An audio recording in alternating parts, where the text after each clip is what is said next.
Good afternoon. Today we're joined by the head coach of the USMNT, Pochettino, to preview USA Paraguay, presented by.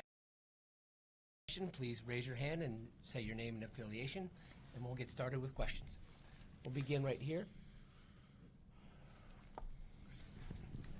Hi, Mauricio. Doug McIntyre, Fox Sports. What do you expect from Paraguay tomorrow? What do you want to see from your team tomorrow? And how do you balance playing guys that you know really well with some guys you want to take a look at this window? No, my expectation is to challenge them. I think Paraguay is a very good team. It's a team that is very competitive, and I know Alfaro, and he's a great coach, and he's doing a fantastic job in the qualification for the World Cup. That was really tough. They finished in a very good place. I think it's a good test for us. Even if for us is maybe it's the first time that we are going to play with this starting 11, I think it's good because I think we need to translate our capacity to adapt quick, the capacity to be quick in the culture and idea, in the philosophy that we want to play. Even if we don't know too much, I think we did everything to try to create the chemistry in between the player that maybe didn't play much together. I think in 4 or 5 days, to create that chemistry that after can allow us to perform in our best way. But I think it's a very good test, very good challenge. I am so excited to see us performing against Paraguay and then again Uruguay. That is also going to be another great game. Jonathan Tannenbaum from the Philadelphia Inquirer. I wanted to ask about Sergino Dest specifically, because he wasn't here last month. You make the formation change, time now running out of game minutes.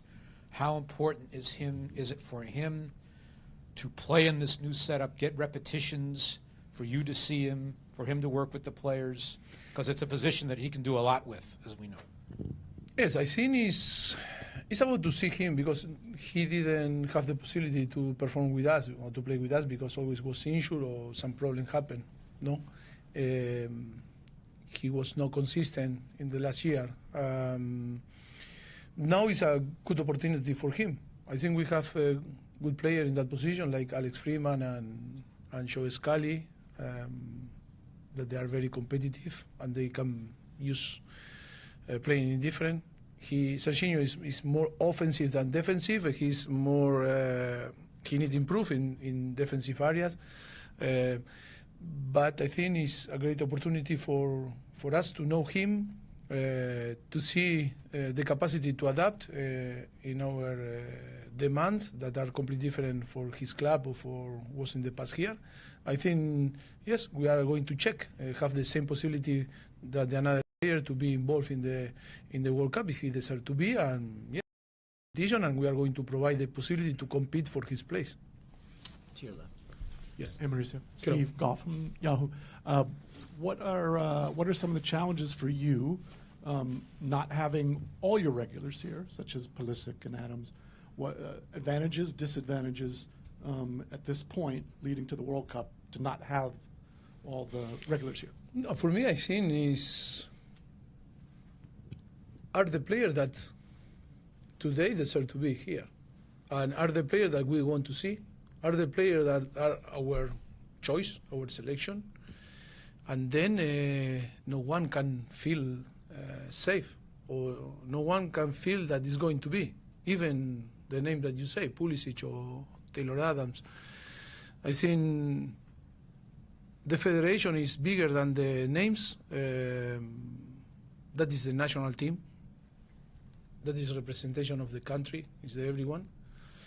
We need our fans to support the national team. And it's a great opportunity in the moment that we decide to pick another player or to choose for another player, that player need to show up, step up, and say, yes, we have also the opportunity to be part on the roster for the next World Cup. But of course, the names that you are telling me are big names that they have great quality, great player, but in the same time, they need to be in a zone that is not comfortable. Because if not, okay, we wait to arrive to the world. But I need to perform. I need to prepare myself. I need to prepare. They need to prepare in a mental and a physical way. You know, Christian, yes, I think he has a good time to recover in the summer, and then, okay, was injured in Milan during the preseason, and then with us it was in a bad luck situation that can happen. He was perfect when he played in Australia, but that happened, and we'll see what happened. You know, the most important thing is that all the players arrive fit in a very good condition. The day that we are going to start the World Cup, or maybe a little bit before, because I need to prepare the roster, no. But yeah, that is always for every single national team is the worry, no, to have all the players fit to make the right choice. From to your left. Mauricio right here. Jeff Carlisle with Okay. ESPN. You've got a fair number of MLS players on the roster who are now in their off season. Their teams have been eliminated from the playoffs. To what degree are you and your staff engaged with them to make sure that they stay fit, they stay sharp, they kind of adhere to what you want from them? Yeah, but not too many players, or so many players from the MLS that were Not too many. Not too many. Not Not too many. We always talk No, about only there's few. too many and so many. No, it's a joke in between us. No, I seen a few players that were out, last week, the week made the roster, but I think they keep training with their clubs. Also, the players that were waiting for they were also training, like today. So Philadelphia training, no? Teams were not competing, but were training. No, I think the conditions are perfect, and also we send, the Training plans. exactly. Exactly. To keep informed. Yes, in the week that they arrived here Sunday and Monday, they were very good. I think I cannot complain. They are fit. They were in a very good condition with the motivation so high. So happy in the way that from Sunday that we start to work, the player are. Ron, straight ahead. Ron Blum from AP.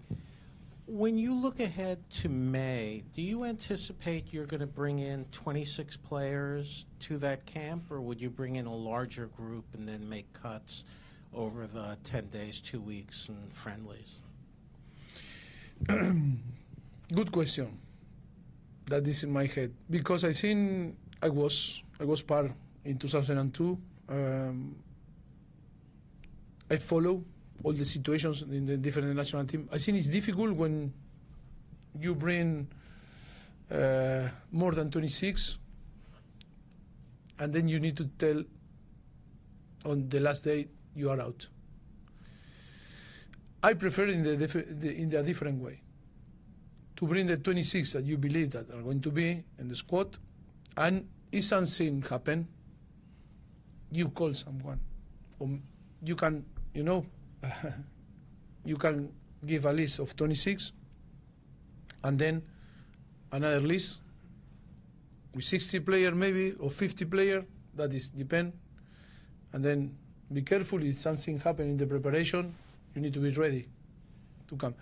Because I think it's so disappointed when you are nearly touching the World Cup and you need to tell few players. I think from the beginning, if you say, okay, that is the 26, that is a shock, but it's okay, you accept.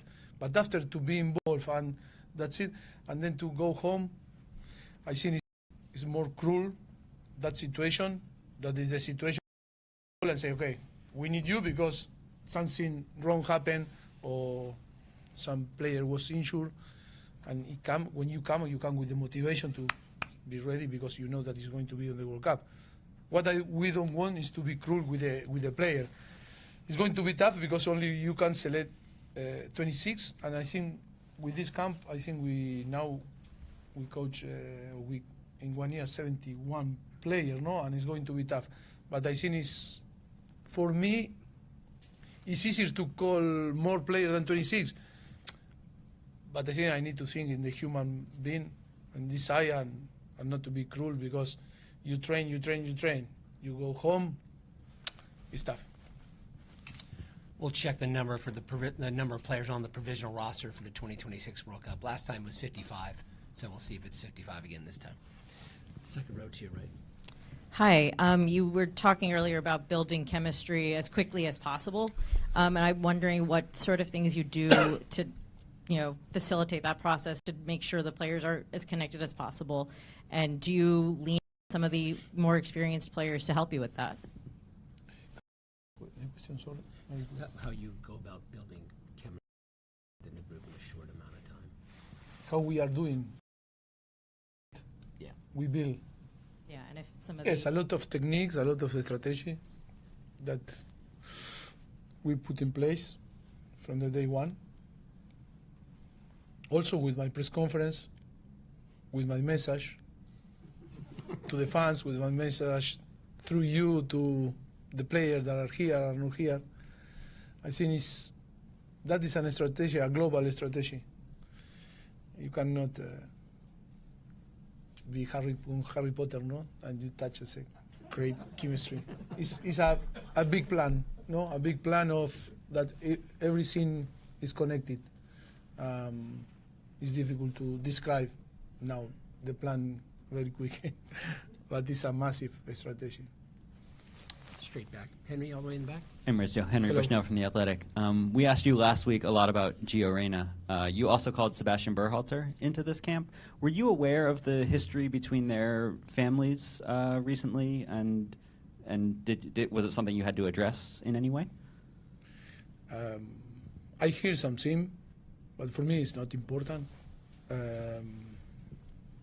because in front of everything is the national team, and if we believe that Sebastian and Gio are important for us, I think it's a thing, and because I think these two guys are really intelligent and very clever, I think if something happen, for sure they are mature enough to deal with that.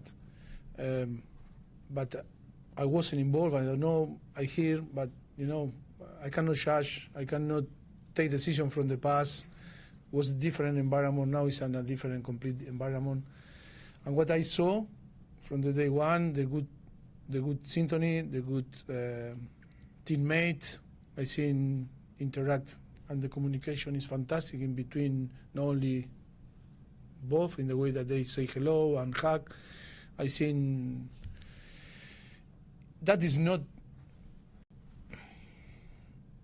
a problem, because the energy and the environment that now the player are, after 1 year working with them, is all positive. Only what can happen is to build a relationship again, if they want. Or I don't know if that happened or not, but it's all that I hear, no, from you or from media, no. But I think it's fantastic the energy and how the group is living, no, together. The last camp with different players, the camp before with different players, and now, we change names, personalities, but we keep the good energy in between everyone. And that is, I need to say something, because the staff, the federation staff is doing a fantastic job too. Because when we talk only about player is to change dynamics. One guy came from Spain the other day to watch the training session, and they say, "Oh, it's more stuff than more red than the blue." I say, "It's difficult to manage." Yes, it's difficult, because it's to go go in the same direction is very difficult. But I think they're doing a great job, and that is very helpful for the future, for the present and for the future. Hi, Mauricio. Seth Vertelny from few days, but I wanted to ask about a couple of the roster changes that you had to make. Yes. Timmy Tillman hasn't been with the group for a while, but he was brought in. What have you seen from him that made him the choice at central midfield ahead of some of the other options? And why did you bring in one player to replace two? Thanks. Because we wanted to save money. You're welcome, Sam. No, I think Tillman was a player that we always, we pay attention on him. Then for different reasons, because of the characteristics of the another player that were involved. We wanted to call in January, but he was injured in the January camp. But he wasn't available to come. But I think now was a great opportunity because we needed a player, with the condition that he is showing in LA. And then it's a great kid like a Malik, no? And the characteristic is he's a midfielder that can act like a box-to-box midfielder, can play deep and can play high, but also can play like a number 8, can play like 6, 8, or 10. And what I like from him is the versatility with the ball and the balance in between the aggressivity and the capacity to build and to help to build and play, and also to arrive, and the capacity to maybe that is a thing to improve, but to score more goals. But I think the potential of his is massive. I'm so happy what I saw during one week, and then I repeat, great personality, great character. I think the staff and the teammate love him, and we too. But it's a great opportunity for him to be with us and to have the possibility in the future, to be involved again. Same side, straight in. Thomas Floyd, The Washington Post. Joe Scally this week discussed his comfort level playing a variety of positions as a wing back or a left back or a right back or even a center back in a back three. Just what is your assessment of where he could contribute? The first part is... Sorry, Tom, should you say again? Joe Scally. Yeah. Yeah, he discussed his comfort level playing a variety of positions. Just what is your sense of where he can contribute in your different systems? He said that Joe Scally said he could play in a number of different positions. He could play like right-sided central midfield. He could play winger. What's your assessment of his ability to play different? He said that he can play in different. Yeah. Agree. He can play. No, he can play. He can play. You will see we are going to use in some place that I think, believe that is perfect for him. But he can play in different, depend of your club, depend the characteristics of your teammate. The coach always, select what is the best position, to try to get the balance, in both phases of the game. But for me, show what I am seeing from Sunday is a very good commitment, very focused into try to perform in all different positions. I think he's very versatile. He can play wing back, he can play full back with back four. Also, he can play like a third central back if we play with three. If we build with three, he can be one of the side. Also today that is very trending, the inverted fullback. He sometimes can go inside and play. I think he has a very good characteristics and is very competitive. And what we are seeing that is very competitive today inside, but also is showing good competitivity off the field, and that is what we want, is step up not only on the field, outside in the group, to understand what we expect from him. Third row.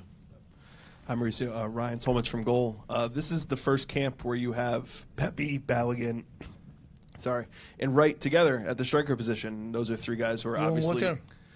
What was that? You want water? Oh, no, I'm good. No, I'm good. because I have one. I have sure, one. I have okay, one. okay. But the first time you have those three together in the striker position, and those are three guys obviously fighting to beat your Haji, and Pepe, and Haji, Pepe, and Balogun fighting to beat your starting number 9.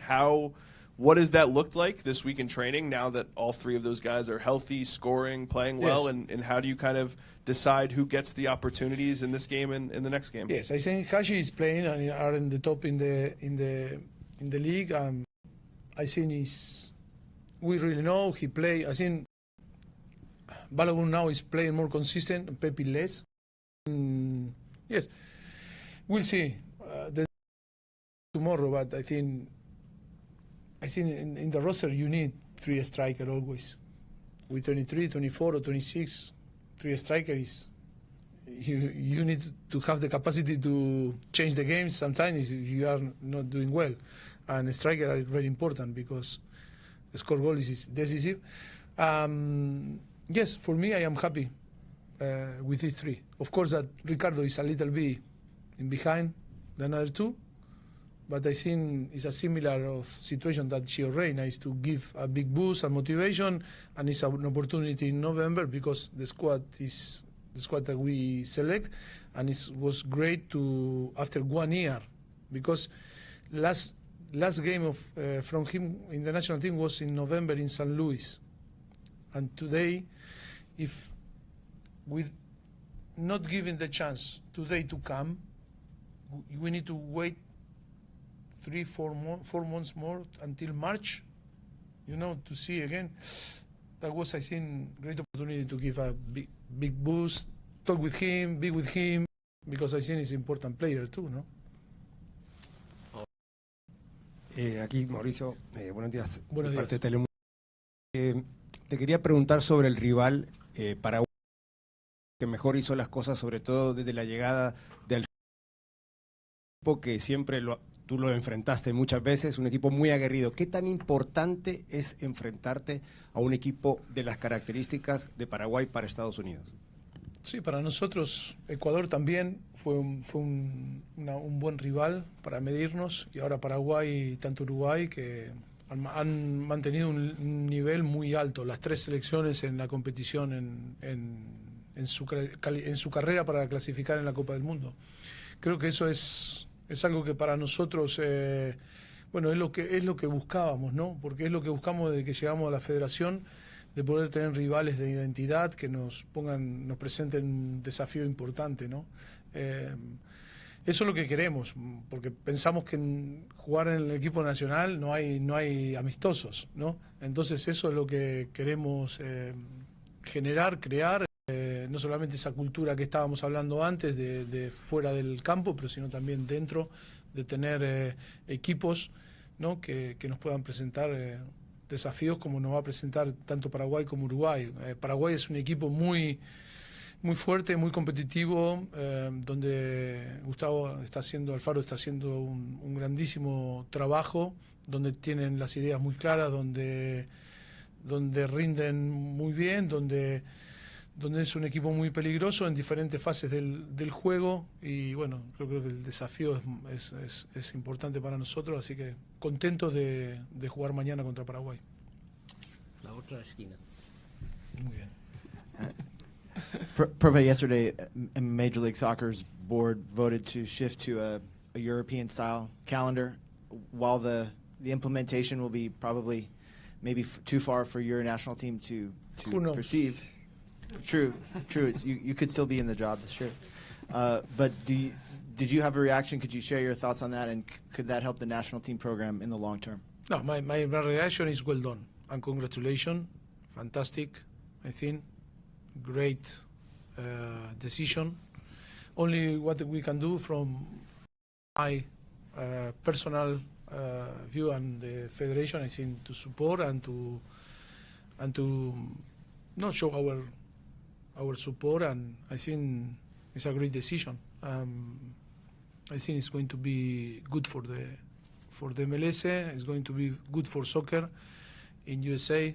I am so very agree about the decision, and I'm happy because with me here or not, I think it's a good thing for soccer. Why is that? Yeah, because I think to follow the calendar of the because I think we can match the competition, the international competition. I think it's going to be more.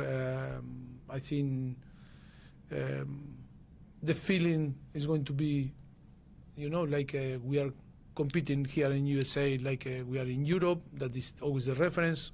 Premier League, Bundesliga, La Liga, or Calcio. I think the things that are good, because we are in a process to evolve, and develop the best way here to grow in that sport is to see the principal league, how they act and how they, are doing the things. Straight in. Andrew Jones, Believe Network. Always good to see you, Coach. I just want to ask you, with these two exciting CONMEBOL friendlies that you have, not only against Paraguay but Uruguay, you get another chance to face off against Marcelo Bielsa. Yes. For 39 years that you've been close with him. Have you had a chance to talk with him in the last few leading up to the build-up? And do you see more energy from him, from his already energized self, with his time with Uruguay?